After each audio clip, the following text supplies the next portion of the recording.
আজ 21শে ফেব্রুয়ারি আন্তর্জাতিক মাতৃভাষা দিবস।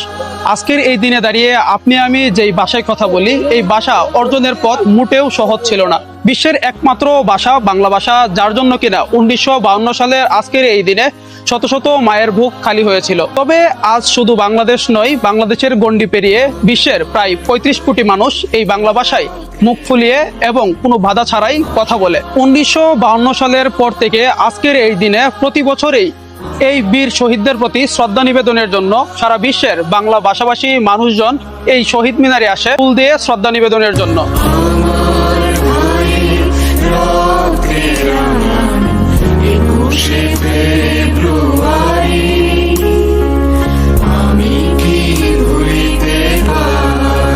এই বাংলা ভাষা কেবল আমাদের মাতৃভাষাই নয়, এই বাংলা ভাষা 35 কোটি বাঙালির যোগাযোগের অন্যতম মাধ্যম। এই বাংলা ভাষা আমাদের পরিচয়, আমাদের সংস্কৃতি, আমাদের অস্তিত্ব। এবং 1952 এই ভাষা আন্দোলনের মধ্য দিয়েই রূপিত হয়েছিল স্বাধীন বাংলাদেশের প্রথম বীজ।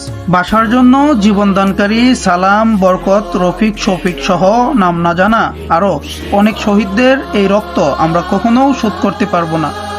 তাদের প্রতি আমাদের শ্রদ্ধা, ভালোবাসা এবং কৃতজ্ঞতাই এই বাংলা ভাষাকে আজীবন অম্লান রাখবে।